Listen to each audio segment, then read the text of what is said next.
Hello friends, let us start with chapter number 2, Anti-Aging Secrets, little things that add up to a long and happy life.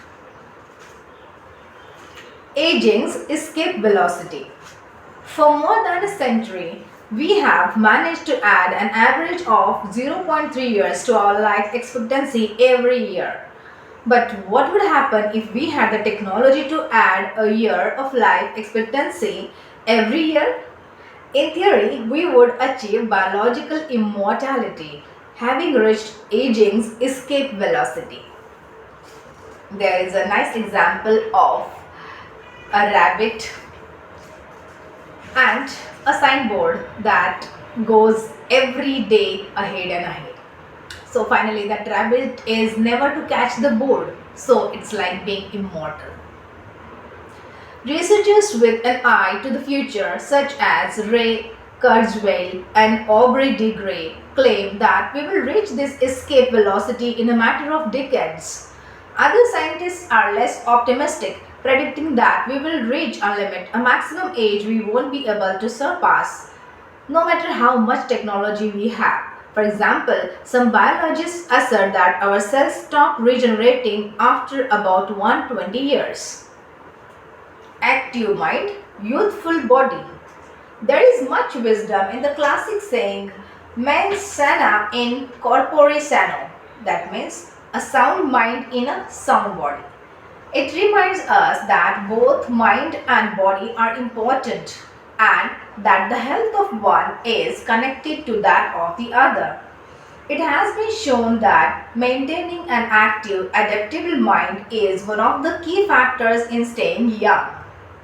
Having a youthful mind also drives you toward a healthy lifestyle that will slow the aging process.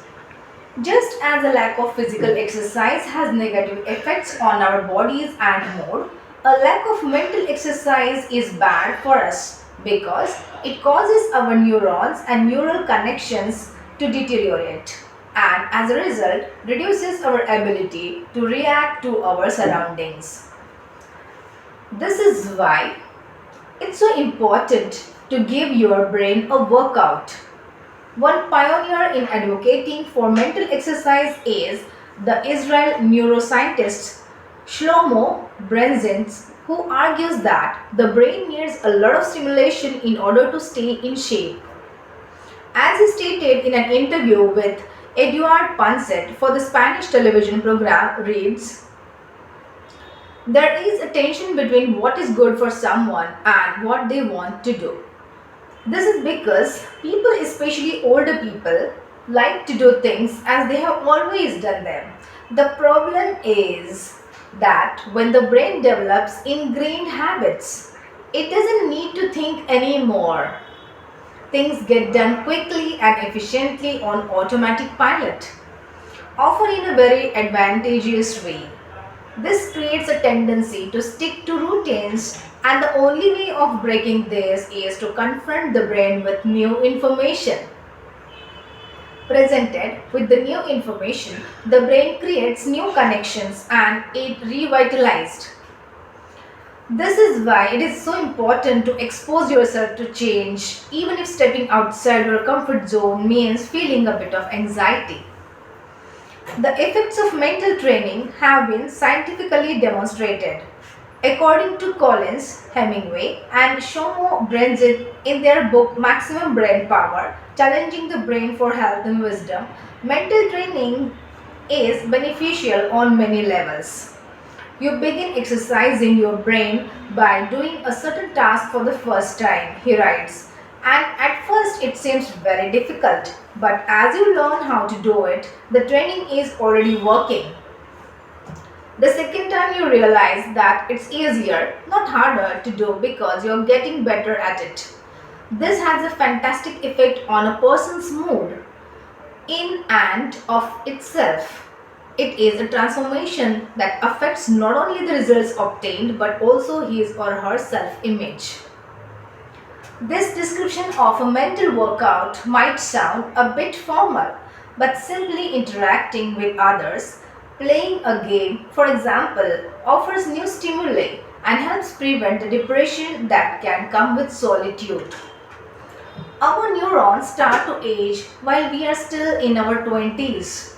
This process is slowed, however, by intellectual activity, curiosity, and a desire to learn. Dealing with new situations, learning something new every day, playing games, and interacting with other people seem to be essential anti-aging strategies for the mind. Furthermore, a more positive outlook in this regard will yield greater mental benefits. Stress, accused of killing longevity. Many people seem older than they are. Research into the causes of premature aging has shown that stress has a lot to do with it because the body wears down much faster during periods of crisis. The American Institute of Stress investigated this degenerative process and concluded that most health problems are caused by stress. Researchers at the Heidelberg University Hospital conducted a study in which they subjected a young doctor to a job interview, which they made even more stressful by forcing him to solve complex math problems for 30 minutes. Afterward, they took a blood sample. What they discovered was his antibodies had reacted to stress the same way they react to pathogens, activating the proteins that trigger an immune response. The problem is that this response not only neutralizes harmful agents, it also damages healthy cells, leading them to age prematurely. The University of California conducted a similar study, taking data and samples from 39 women who had high levels of stress due to the illness of one of their children and comparing them to samples from women with healthy children and low levels of stress. They found that stress promotes cellular aging by weakening cell structures known as telomeres, which affect cellular regeneration and how our cells age. As the study revealed, the greater the stress, the greater the degenerative effect on cells. How does stress work?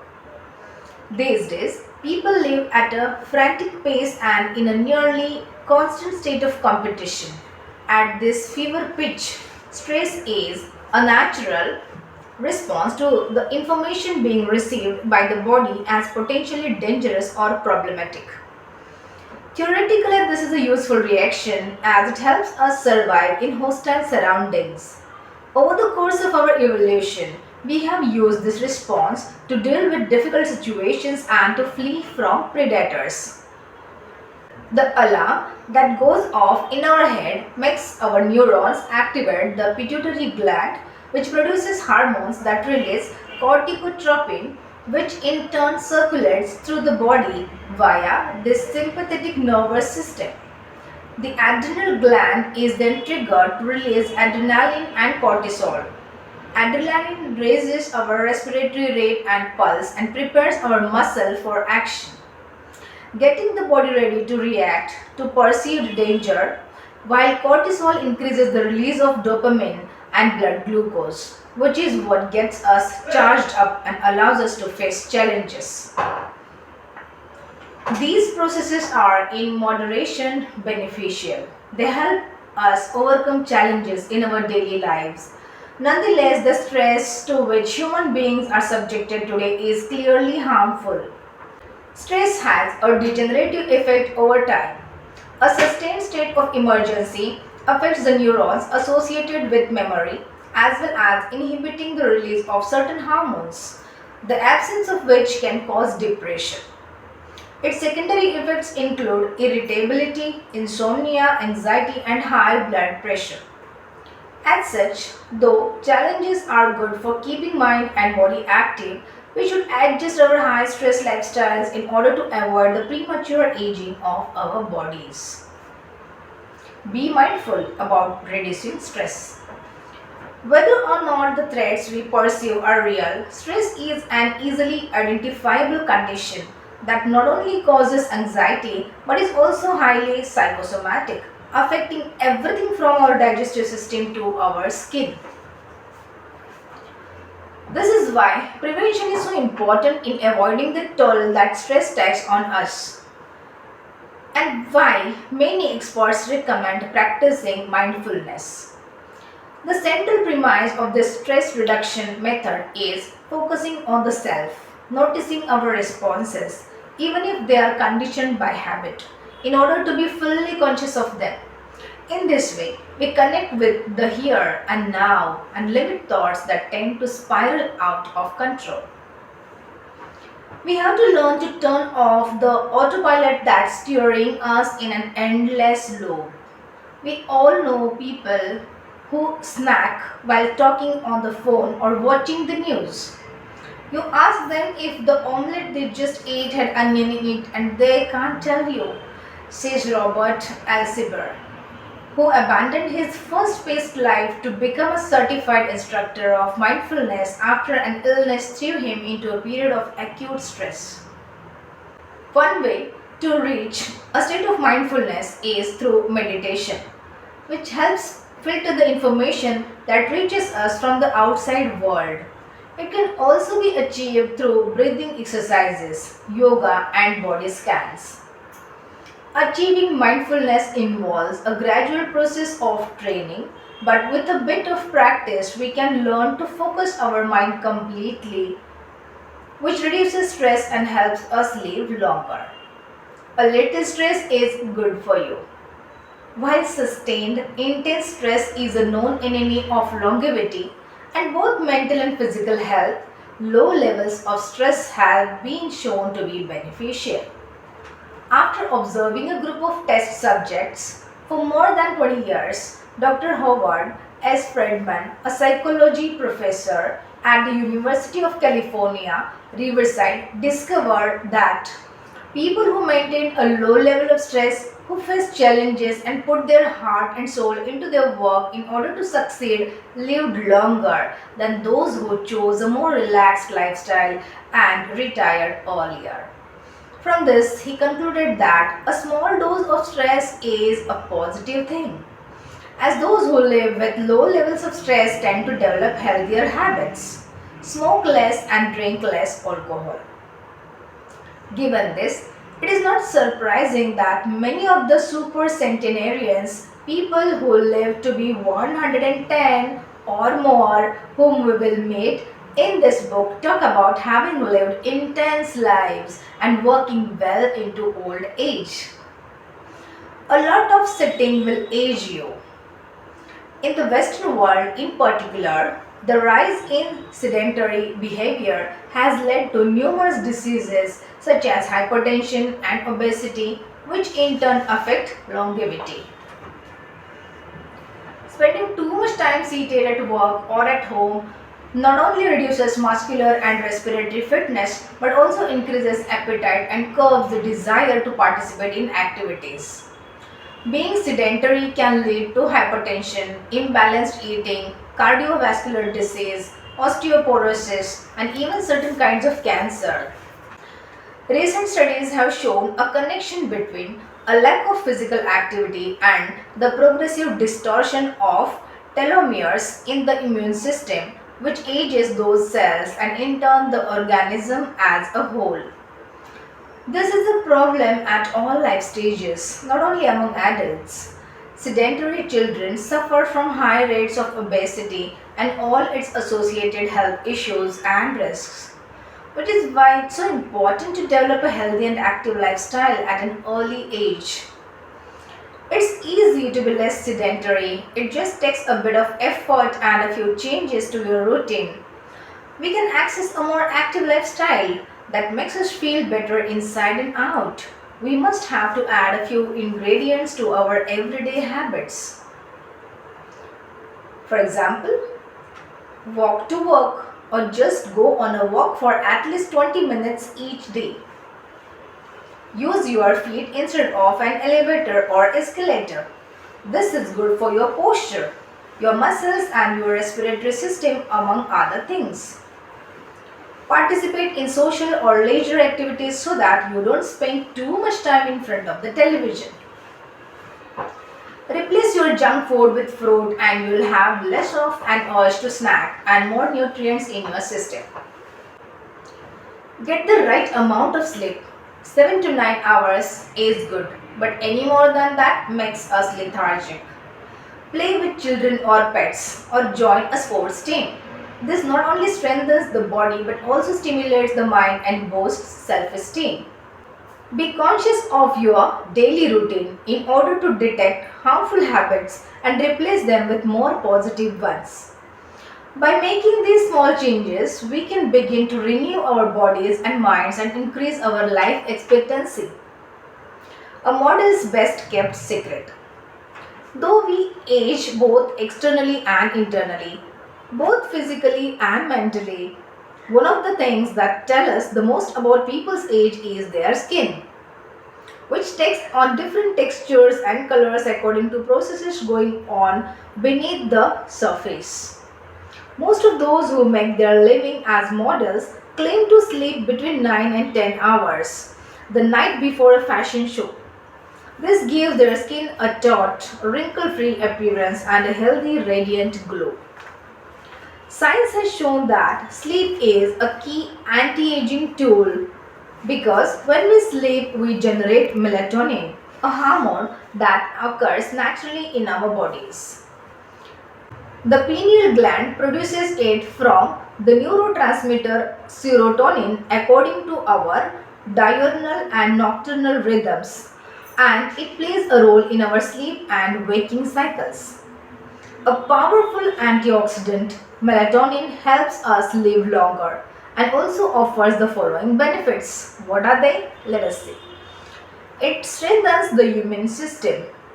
It contains an element that protects against cancer. It promotes the natural production of insulin. It slows the onset of Alzheimer's disease. It helps prevent osteoporosis and fight heart disease. For all these reasons, melatonin is a great ally in preserving youth. It should be noted, however, that melatonin production decreases after age 30. We can compensate for this by doing what? Yes, the list is here. Eating a balanced diet and getting more calcium. Soaking up a moderate amount of sun each day. Getting enough sleep. Avoiding stress, alcohol, tobacco and caffeine, all of which make it harder to get a good night's rest, depriving us of the melatonin we need. Experts are trying to determine whether artificially stimulating production of melatonin might help slow the aging process, which would confirm the theory that we already carry the secret to longevity within us.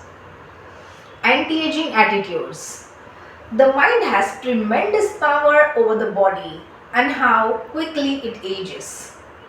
Most doctors agree that the secret to keeping the body young is keeping the mind active, a key element of Ikigai, and in not caving in when we face difficulties throughout our lives. One study conducted at Yeshiva University found that the people who live the longest have two dispositional traits in common: a positive attitude and a high degree of emotional awareness. In other words, those who face challenges with a positive outlook and are able to manage their emotions are already well on their way toward longevity.